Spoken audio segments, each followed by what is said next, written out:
বনগাঁর BJP প্রার্থী শান্তনু ঠাকুরের বিরুদ্ধে পোস্টার। বনগাঁ স্টেশনে সাঁটানো পোস্টার ঘিরে শোরগোল।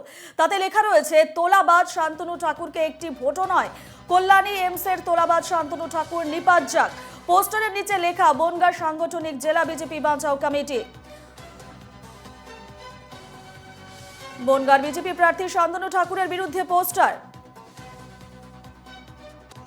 দেখুন, প্রথম কথা হচ্ছে, শান্তনু ঠাকুরের নাম ঘোষণা হওয়ার পরে থরথর করে কাঁপছে তৃণমূল, থরথর করে কাঁপছে।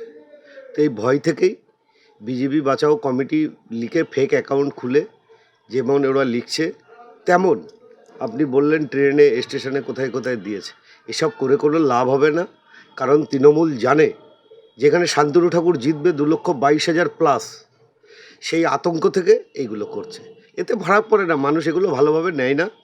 আর মানুষ তৈরি হয়ে আছে, জোট বেঁধে আছে যে মানুষ এই চোরেদের সরকারকে পতন দেওয়ার জন্য।